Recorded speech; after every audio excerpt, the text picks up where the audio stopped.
Bom dia. 1 Timóteo, carta do 1 Timóteo, capítulo 1.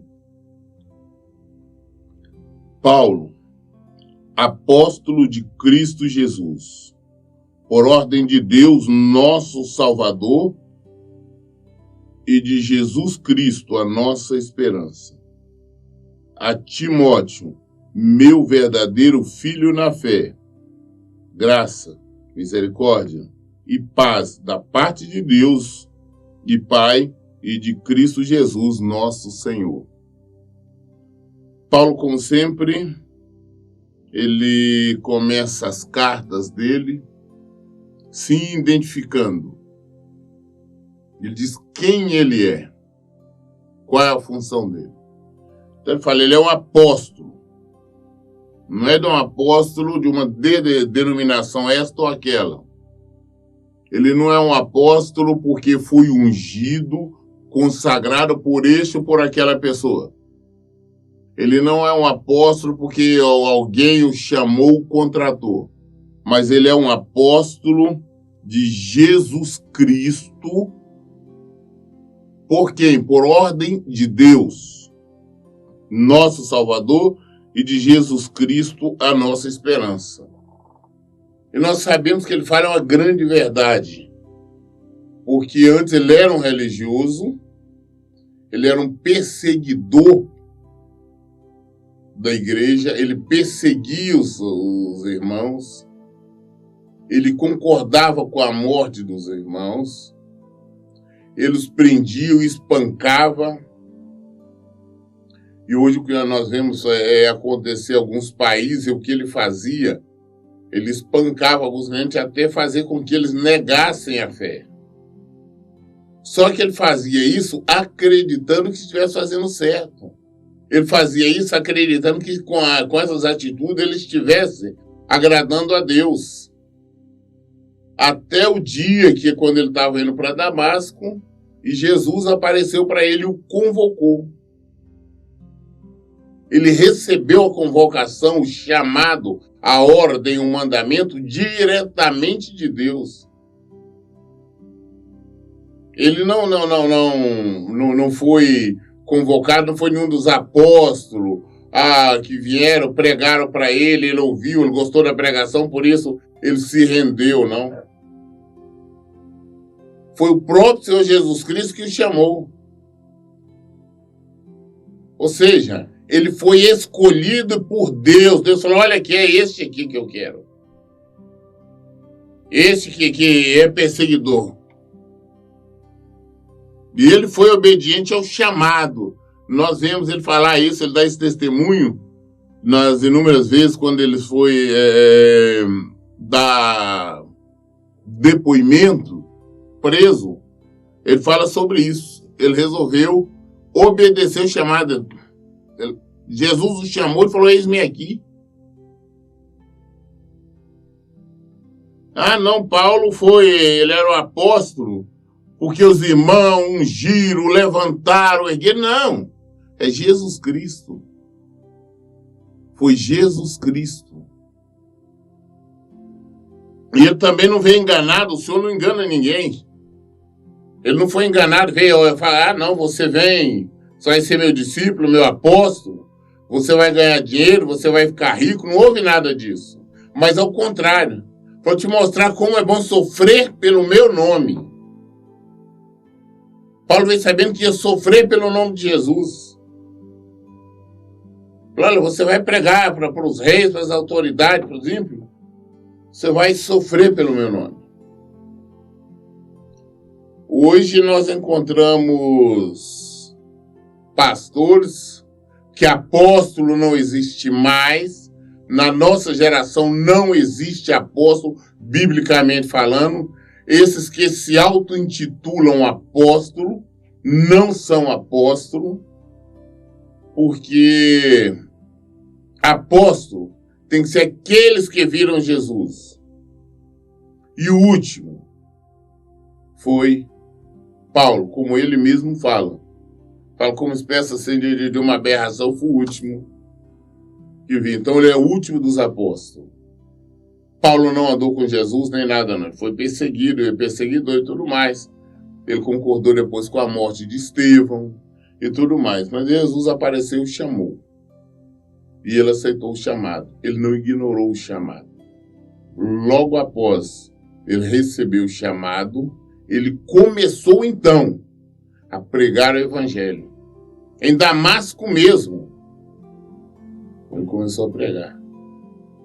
Ali mesmo, na cidade que ele foi para perseguir, para prender os irmãos, ele teve que sair de lá fugido. Os irmãos tiveram que levantar ele, colocar num cesto e descer por cima do muro da cidade, escondido, senão já queriam pegá-lo.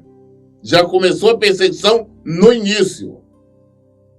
E isso não fez ele desanimar, não. Ele pregando anos depois que ele foi subir a Jerusalém para conhecer os irmãos. Mas fora isso, Jesus chamou, ele começou a fazer as missões dele, pregando o evangelho, pregando Jesus Cristo, e por aí afora foi. Então, quando eu vejo algumas pessoas vindo com a história, porque estudou teologia, porque fez isso e fez aquilo, hoje é um homem pastor consagrado a isso, para mim não vale porcaria nenhuma. Título não vale porcaria nenhuma. Não interessa a faculdade que estudou. Não, eu fiz faculdade de teologia em X lugar. Eu fiz seminário, para mim não vale nada. Quando Jesus chama, é esses que eu quero.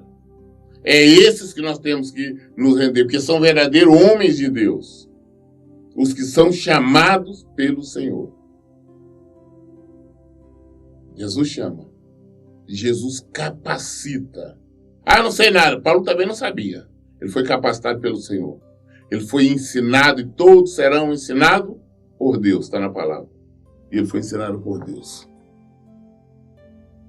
Quando nós somos chamados, nós somos obedientes ao chamado. Nós sabemos o que nós temos que fazer. Os chamados por Deus não se corrompem. Agora tem muitos que porque estudaram teologia, porque os pais mandaram, treinaram, ou por outros motivos, e nós vemos o que eles estão fazendo. Bom, no 2 ele continua falando, né? Que no 2 ele fala que ele cumprimenta Timóteo, que ele fala um verdadeiro filho na fé, ou seja, Timóteo aprendeu muito com ele pregou, ele ensinou, ele criou espiritualmente a Timóteo. Timóteo cresceu espiritualmente com ele. E agora ele cumprimentou Timóteo, vai dar alguns conselhos, algumas orientações para Timóteo. Então no versículo 3 ele diz assim: conforme te solicitei, quando partia para a Macedônia, permanece em Éfeso, para advertires a certas pessoas que não mais ensine doutrinas falsas e que parem de dar atenção a mitos e genealogias intermináveis que causam discórdia em lugar de propagar a obra de Deus que tem como fundamento a fé.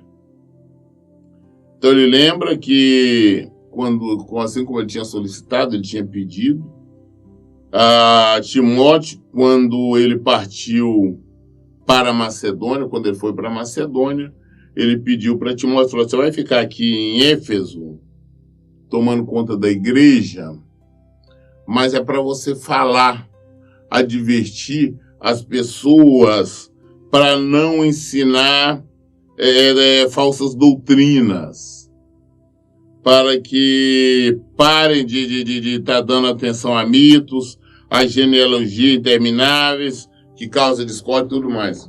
Então, a função de Timóteo, um jovem pastor, é que ficasse ali, olhasse a igreja, o que estava sendo ensinado, e não deixasse ensinar doutrinas estranhas, evangelhos falsos, como hoje é muito comum, é natural nesse meio denominado evangelho. Isto porque Hoje nós vemos tantos evangelhos diferentes. Nós encontramos pregadores, claro, aí, chamando o povo para seus templos, suas denominações, suas igrejas. Não, culto de vitória, só vitória, só vitória. Onde que existe isso? Aonde que existe isso na vida do cristão? Só vitória. Não existe. Mas tem denominações que tem culto de vitória. Né? Tem demais. Outros chamam para receber um milagre urgente. Só que pessoas vão lá e não recebem nenhum milagre urgente. É claro que não. São doutrinas que, ao contrário, perdem. Porque tem que deixar ofertas e mais ofertas. São doutrinas estranhas, ensinamentos estranhos. Tomar cuidado, por exemplo, o que eles utilizam muito, pega um versículo, uma parte, e começa a falar, a pregar, a ensinar baseado na história de Israel. Muitas das vezes querem fazer entender, fazem crer, as pessoas crer, que o que aconteceu aos hebreus, as vitórias que eles tiveram, geralmente nunca as derrotas, nunca as mortes, nunca as enfermidades, nunca as maldições, mas só as bênçãos, só as vitórias, que aquilo é promessa de Deus para a vida das pessoas. O que não é verdade. Eu vejo pessoas, não, a unção de Davi. Que unção? Não existe unção de Davi. A unção de fulano, Bertano, não existe. O que as pessoas, como no afã, na sede ali de receber, de ser abençoado, eu quero ganhar isso, eu quero ter isso.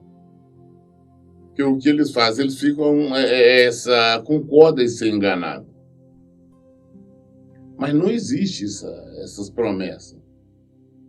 Mesmo porque o que aconteceu naquela época para aquele povo não vai nos acontecer. O que aconteceu a Davi era para Davi, não para nós. E era naquela época, naquela situação. Primeiro que hoje nós vivemos na graça, não vivemos debaixo da lei. E segundo, não é que Deus deixou de abençoar, não, Deus abençoa, mas aquilo para Davi foi para ele. Deus não vai dar a mesma coisa para nós. Não, eu agora também vou enfrentar Davi, eu vou enfrentar Golias com uma fundazinha na mão. Vai procurar um Golias para você enfrentar, você vai ser morto. Essa que é a realidade. Não é assim. Vivemos na graça, temos que crer nela. E mais, não adianta ficarmos ali agora debulhando a Bíblia, não, porque fulano quer dali, quer ter aquilo, essas genealogia, e até chegar a um ponto que dá a entender que nós vamos receber isso ou aquilo, Senhor. Nós somos filhos da promessa, nós temos a promessa do Senhor, e a promessa é salvação, e a promessa é vida eterna. A promessa é vida em Jesus. Tomar cuidado com essas pregações estranhas, principalmente que usam o Antigo Testamento, ou que usam um versículo aleatório, tem que tomar cuidado. E muito cuidado a esse respeito. Porque isso não serve para isso, não nos conduz à salvação, não. Mas nos afasta do Senhor. Então foi isso que Paulo, ele deixou Timóteo em Éfeso para recomendar, para não deixar as pessoas pregar essas mentiras. Não ficar ensinando doutrinas falsas, o evangelho diferente. E que parasse de dar atenção, a pessoa fica pregando sobre genealogia, como Paulo disse, interminável, que causa discórdia, em lugar de propagar a obra de Deus, que tem como fundamento a fé.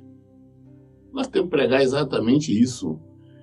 Jesus Cristo, e esse mesmo morto ali na cruz. O alvo dessa orientação é o amor que procede de um coração puro, de uma boa consciência e de uma fé sincera. Nós temos que aprender a viver o amor de Cristo, desfrutar desse amor, viver de acordo com a palavra dele, e não ficarmos também preocupados em agradar a A, B ou C. Porque a própria palavra nos diz, se a nossa consciência não nos acusa, nós temos paz com Deus. O que a nossa consciência não nos acusa? Que é quando nós nos examinamos à luz da Bíblia e pelo menos não vemos, não encontramos nenhum pecado, nenhum erro que nós estejamos fazendo, pelo menos de maneira consciente. Não tem que preocupar com o que A, B ou C pensa a nosso respeito. Ah, mas eles vão pensar isso, vão pensar aquilo. Deixa pensar. Mas e Deus? Tem que preocupar com o que Deus pensa a nosso respeito. Se a nossa consciência não nos acusa, temos paz com Deus. E também uma fé sincera. O que é uma fé sincera? É uma fé verdadeira. É você ter certeza quem é Jesus e que Ele está vivo. E que somente Ele pode mudar a nossa vida. Somente Ele pode nos dar vida. E Ele quer nos dar vida. Nós temos que ir a Ele. Nós temos que render a Ele. Nós temos que nos consagrar a Ele. Nós temos que viver o Evangelho de Jesus Cristo. Nós temos que viver a palavra de Deus. Se nós temos fé, eu tenho fé, então eu vou viver a palavra de Deus. Quem é desobediente, porque não tem fé. Quem é desobediente não tem fé, não crê em Jesus, porque se cresce, teria fé, viveria em conformidade com a palavra. Se não vive, então esse é o motivo que nós afirmamos que não tem fé.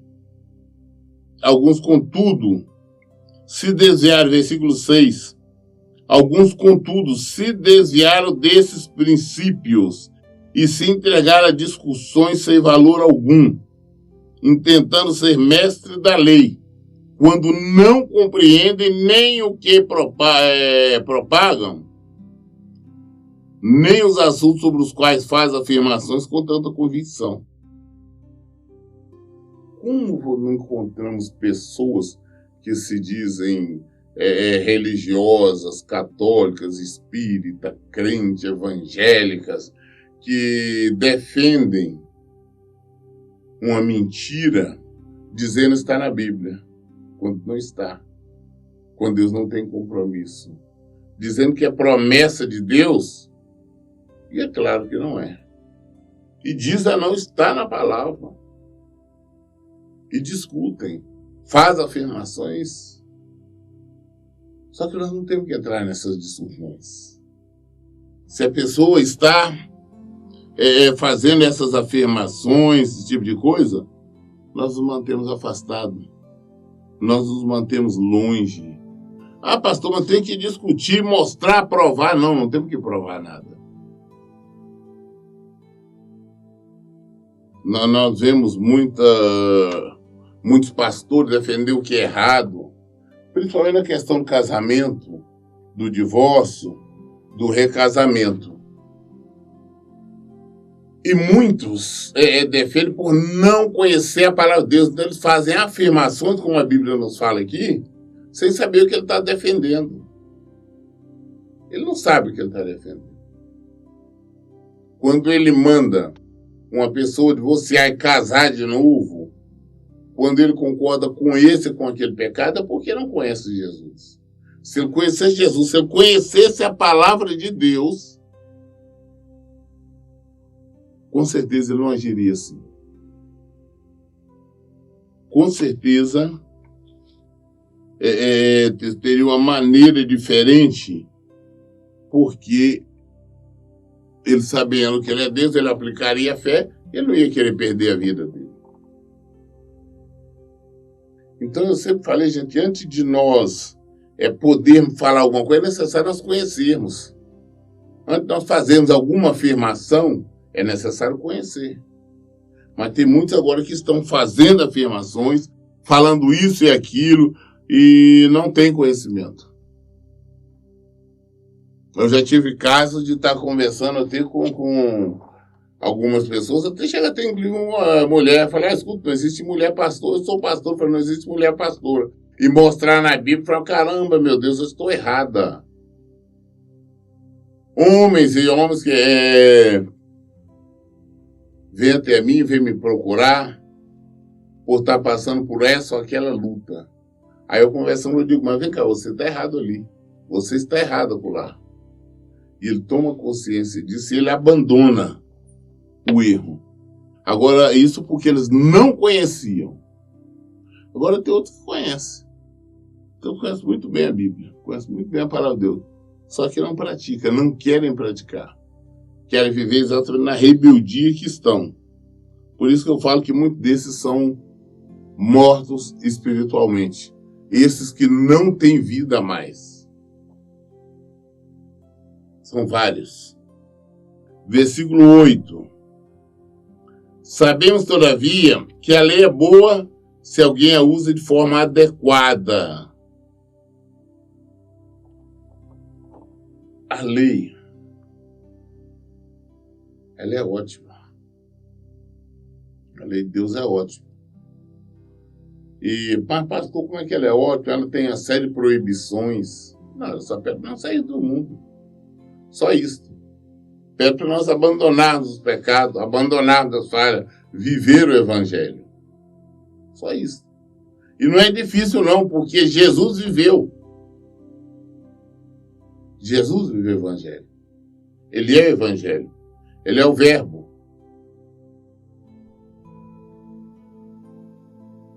A lei nós temos que fazer uso dela de maneira adequada. Não adianta nós tentarmos bater de frente, dizer eu não concordo com isso, eu não aceito isto.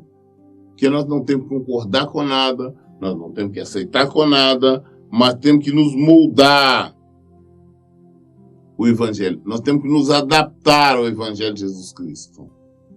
Isso que é necessário. De igual modo, sabemos que ela não é feita para os justos, mas para os transgressores e insubmissos, para os perversos e pecadores, para os profanos, irreverentes, para os que matam pai e mãe, para os assassinos, para os que vivem na prática de imoralidades sexuais e os homossexuais em geral, para os sequestradores, para os mentirosos e os que fazem juramento falso, e para todo aquele que se revolta contra a sã doutrina. A lei de Deus é maravilhosa. Ah, pastor, mas é difícil, Deus fala umas coisas, ele exige muita coisa, ele manda a gente para o inferno, sim. Nós temos que temer ele, porque ele pode não somente nos matar aqui, e ainda lançar nossa alma no inferno. A palavra dele diz isso. Então, nós temos que saber quem é Deus. A lei dele é nossa proteção. Quando nós nos adaptamos ao Evangelho, vivemos o Evangelho de Jesus Cristo, nós estamos alcançando vidas. Estamos alcançando vidas. Mas, se nós não quisermos adaptar-nos às leis de Deus, sim, é porque nós somos um pecador qualquer. Porque quem não tem pecado, quem vive exatamente no Senhor, mesmo sem conhecer a lei, ele já está praticando. Que a lei a lei não salva ninguém, mas a lei é que nos mostra os nossos erros. Nós temos que abandonar. Você vê como ele disse aqui, a lei é para os pecadores, profanos, irreverentes, para os que matam pai e mãe, que atualmente anda acontecendo muito, com muita normalidade, principalmente. Para os assassinos, para os que vivem na prática de imoralidades sexuais e os homossexuais em geral, para os sequestradores, para os mentirosos, e os que fazem juramento falso, e todo aquele que se revolta contra essa doutrina. Existe uma lei que nos condena. Eu estou vivendo em pecado, eu estou na mentira, mas eu sei que a lei de Deus nos condena. Nós estamos fazendo coisa errada, matando, adulterando, envolvendo com homossexuais. Existe uma lei que nos condena. A lei diz que nós seremos mandados para o inferno. Nós iremos para o inferno, por esse motivo. Então nós temos que abandonar o erro, nós temos que nos moldar a Jesus. É isso que é necessário. Esta sã doutrina encontra-se no glorioso evangelho que me foi outorgado, a saber, o evangelho do Deus bendito. Esta doutrina se encontra no glorioso evangelho que me foi outorgado. Então fala, olha, esta doutrina, a sã doutrina, se encontra aqui no evangelho que me foi apresentado. Paulo está falando. Da mesma forma, vamos falar, a sã doutrina está aqui. A sã doutrina que nós pregamos, a sã doutrina que nós ensinamos, a sã doutrina é Jesus. Versículo 11. Não, 11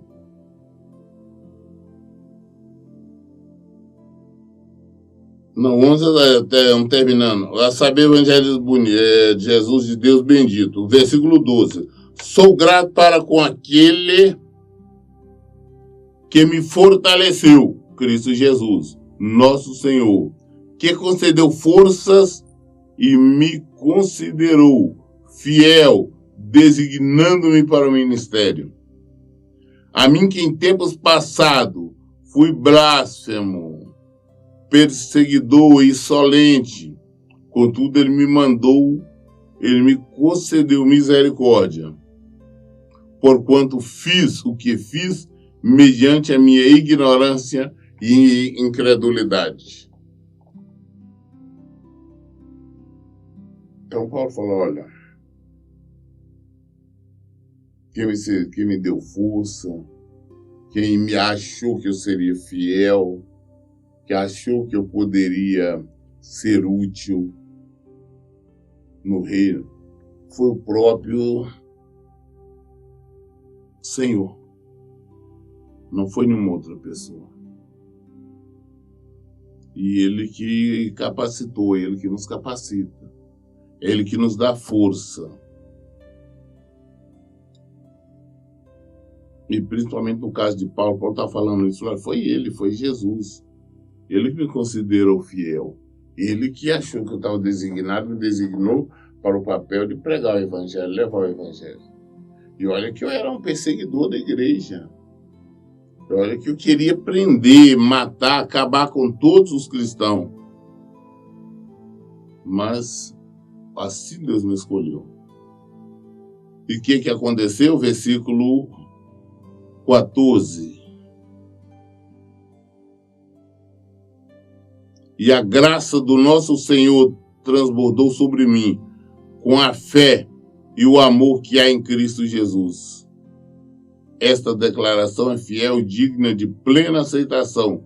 Cristo Jesus veio ao mundo para salvar os pecadores, dos quais eu sou o pior.